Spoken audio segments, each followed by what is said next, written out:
everyone, welcome back to Music is My Mantra, where we explore how music and self-expression can transform lives. I'm really excited to be back here today. It's been a pretty crazy week. This will be posting a week after it's actually recorded, so I don't think that I need to say too much about it, except for that at one point I was a little bit discouraged by the giant wildfires that took place and are still burning here in Los Angeles.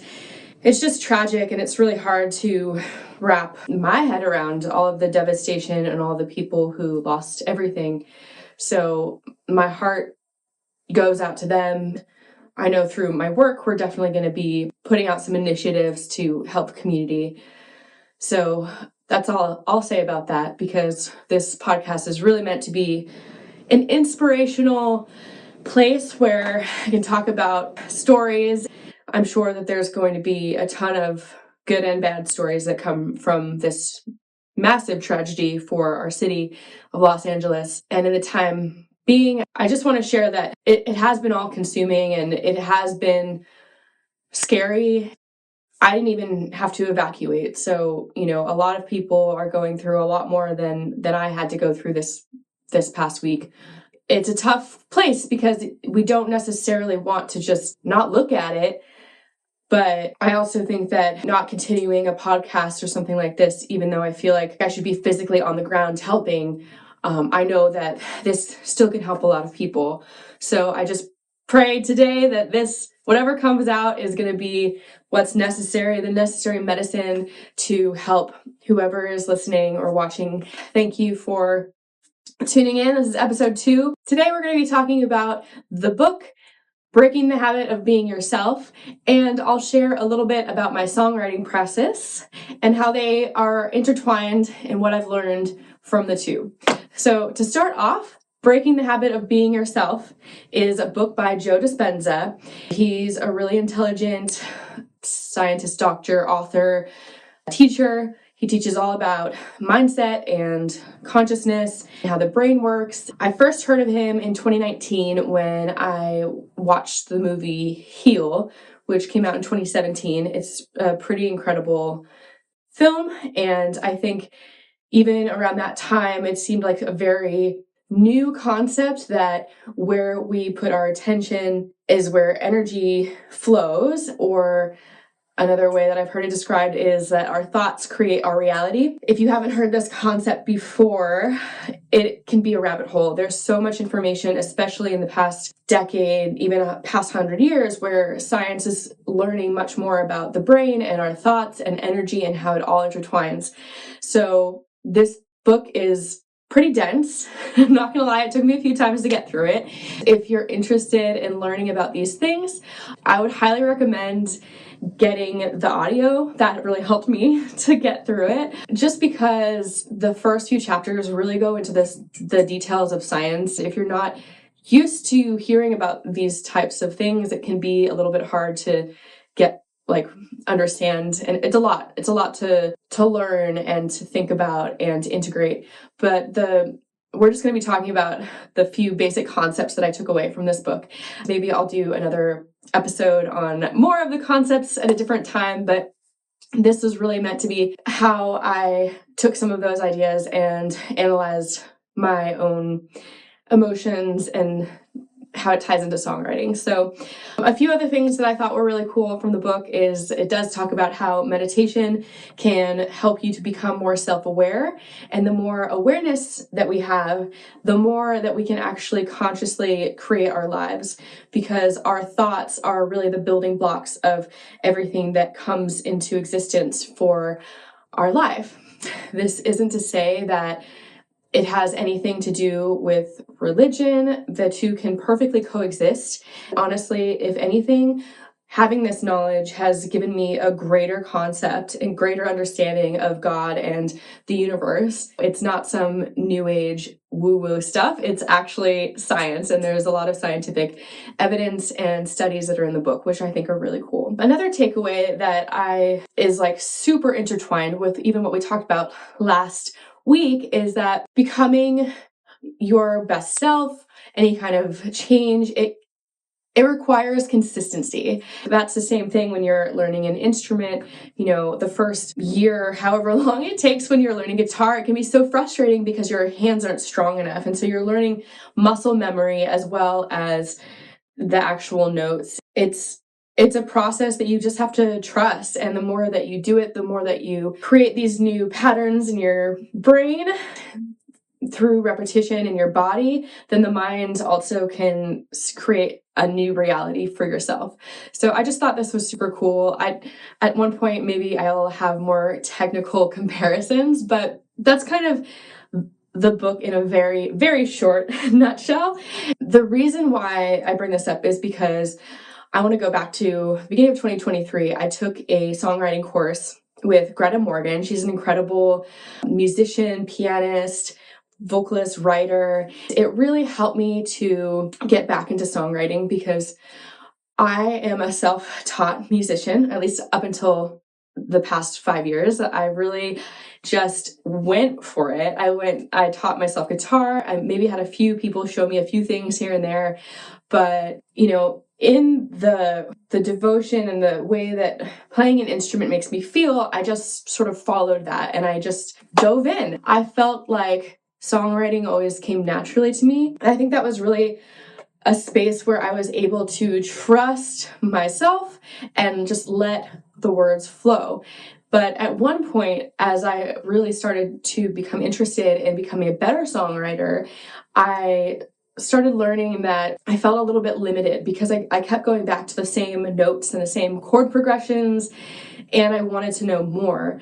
So I was really fortunate enough to work with my mentor, Chris Kapika, who taught me all about music theory so that I could incorporate more transitions and notes. And I started to learn the guitar better because, at first you just learn the first few positions and then you really have to kind of learn the cage system or start to learn scales and maybe put some effort into like learning the actual notes and where they are on the neck as opposed to just playing what sounds good if you want to write music. So I took time to get into it and to learn those things, and I felt like my vocabulary was starting to expand when it came to songwriting.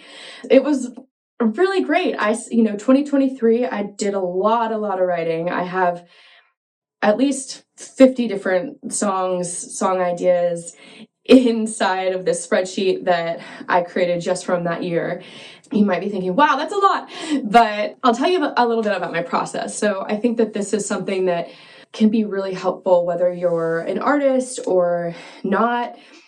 It's this concept of allowing yourself to express, right? So when I first sit down and write a song, there's multiple ways to do this, but usually I pick up my guitar or I sit down at the piano and I just kind of play some notes that start to feel good.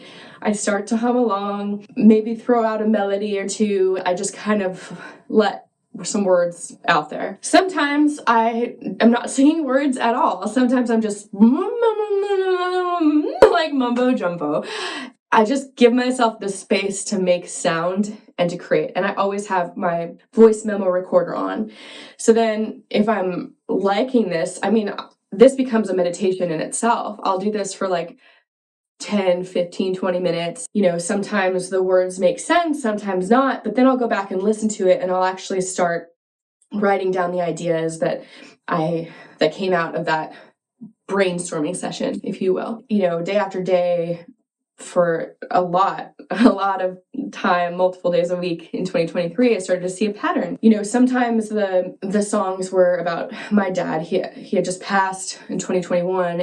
We had his memorial service in January in 2023. Other times they were about the relationship that I just ended. All of the sadness, anger, and all of the feelings that come up when you think that you found the best thing in the world and then it's not what you had hoped that it would turn out to be. So there's definitely a lot of patterns there.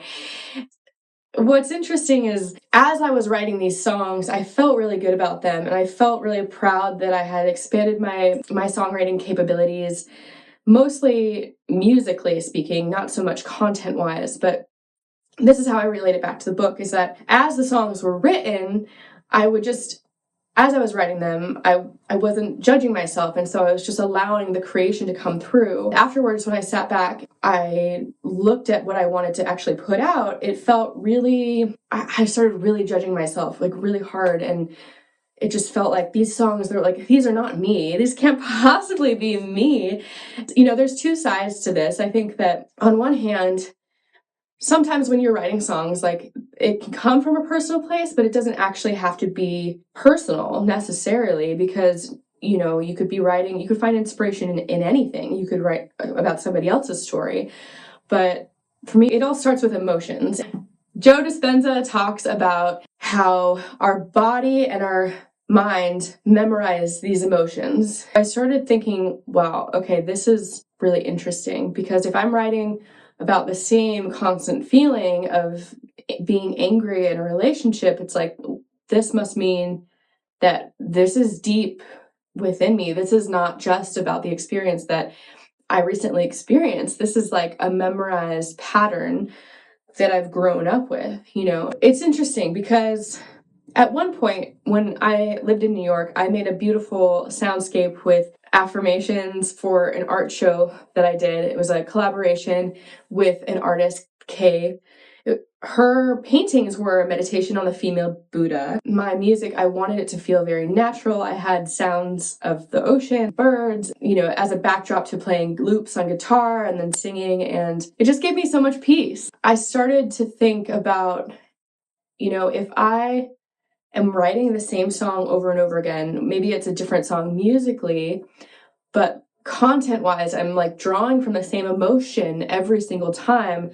Like that's really something to look at, because even though I'm expressing it, I'm not necessarily changing it. And so I think this is why I came back to this idea of like, okay, these are my songs, but they don't necessarily have to be representing me, even though I've always written from that deep emotional place. It's nice to sort of look at with some distance.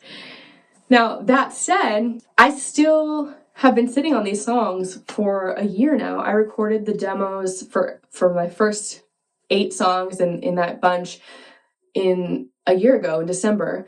So something stuck with me. Before I sat down to record this podcast today, I went back and I went through my photo album of 2023. Usually at the end of the year, I love to review what happened the year before, because I'm really big on goal setting.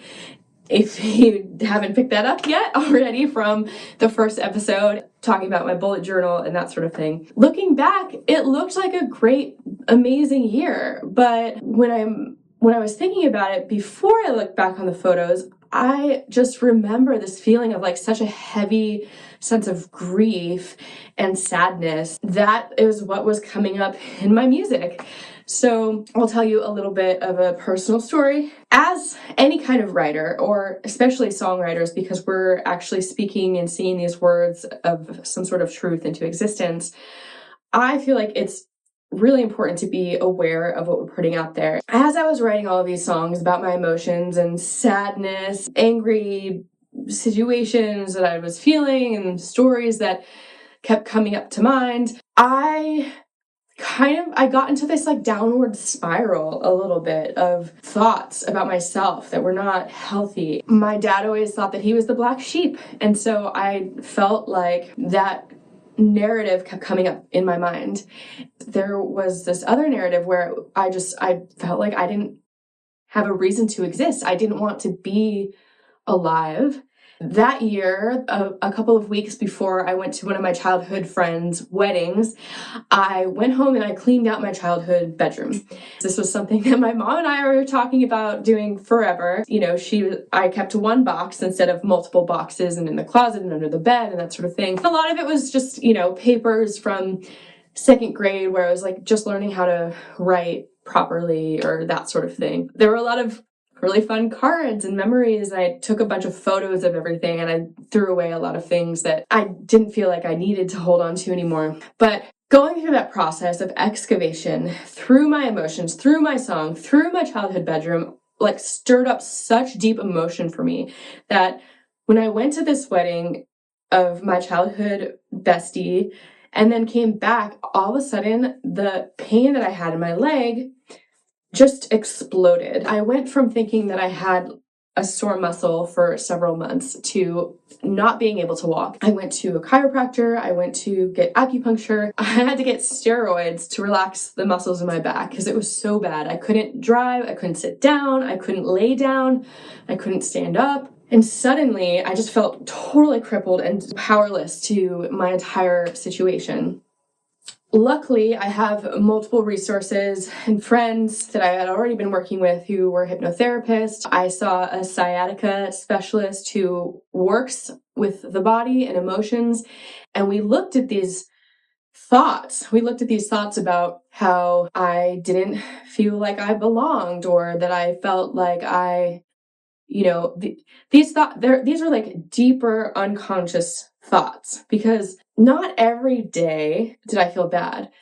But when I was in this session with this doctor, he was bringing up these thoughts, and like the emotions just erupted. And if you have a response to words like that, it means that you still have some belief that's holding on to that thought.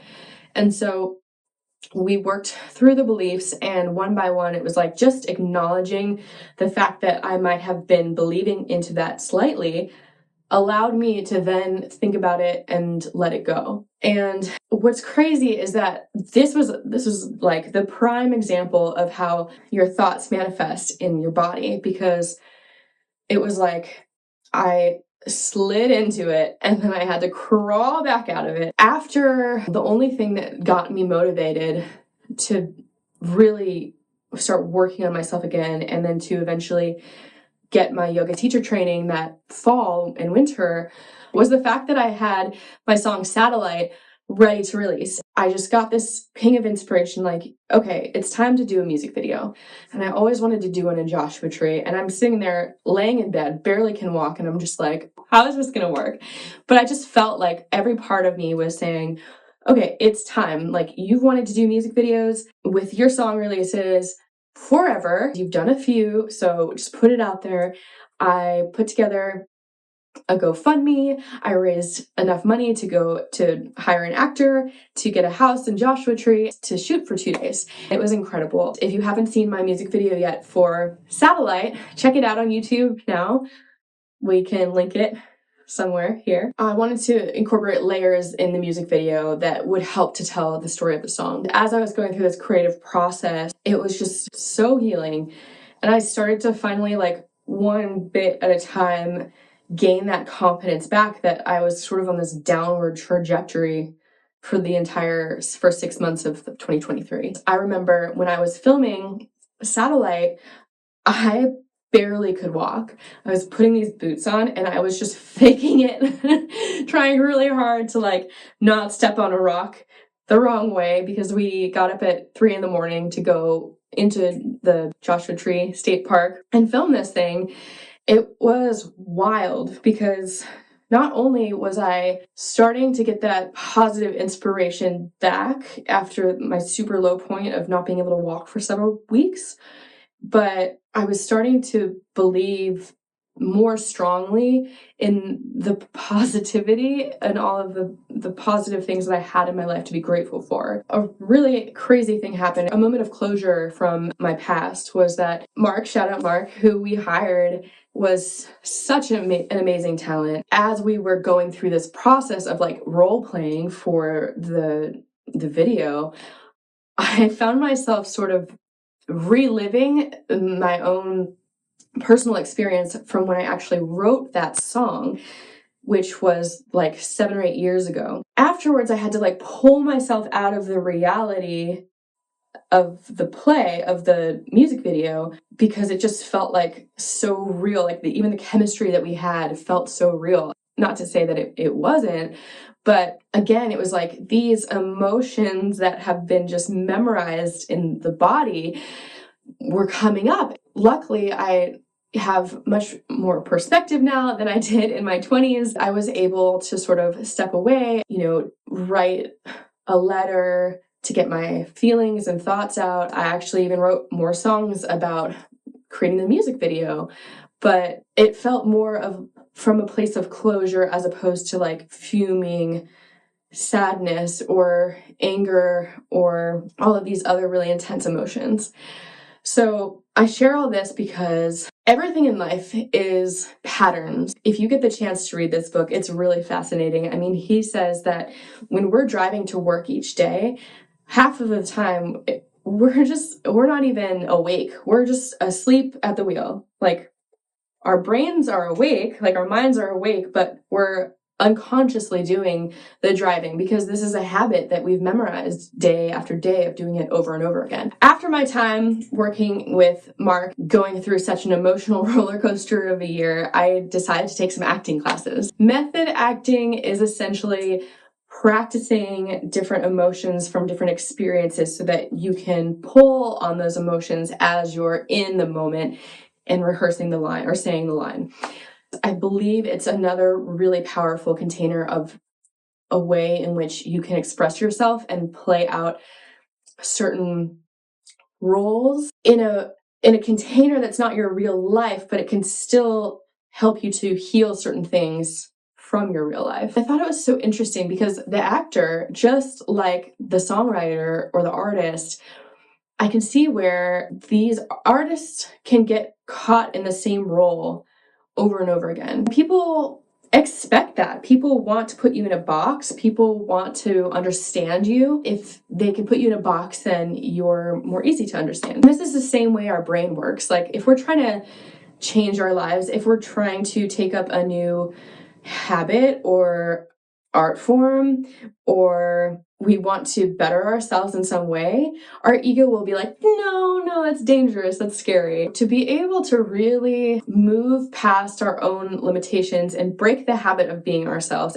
to become a great artist or to become a great actor or musician, these are things that I feel like are really important to look at. Like, if you look at certain actors in Hollywood, oftentimes they will play the same role over and over again because this is what they are able to pull from their own personal history or something like that. You know, most musicians have a certain genre that they stick with, and there's absolutely nothing wrong with that.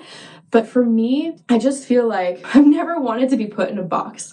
I've always just wanted to create what comes for me. I want to express myself how I want to express myself. You know, sometimes I feel like playing more of like a punk song. Sometimes I feel like I want to try learning opera because I just feel like the whole body is engulfed in this vibration and this beautiful piece of work. I think it's good and it's healthy to try different things. Ultimately, the road to healing and to changing your life and to becoming an artist or to becoming good at anything, to start at anything new, it's messy. You have to give yourself grace to go there, to try different things, to excavate your emotions, to review what it is that you're writing. Maybe you keep a journal. That's another thing that I love to do as a tool to be able to go back, and sometimes I don't even look back at that. Sometimes it's just about getting the words out on the page. After 6 months of having a sciatica annoyance and then a full month and a half of like excruciating pain and barely able to walk, I have mostly gotten rid of it today.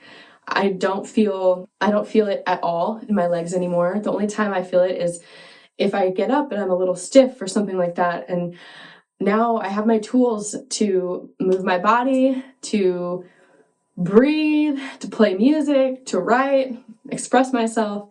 I just hope that if you've been struggling at all, or maybe things are going well in your life, that you'll take something out of this episode where you can keep going, keep the faith alive, especially if things are hard right now. There's help out there. And if you're curious about learning more, stick around for next week. On next week's episode, I'm going to share a little bit about a very close relationship that has affected me over the entire span of my life, how specific songs have helped me transform some of the the deeper, heavier energies into something beautiful and inspirational. I'll close out the episode with a short meditation for grounding because so far 2025 is looking a little bit crazy. We're here as humans to do the work. So if that sounds interesting to you, stick around next Monday where we talk about all things healing, music, wellness, and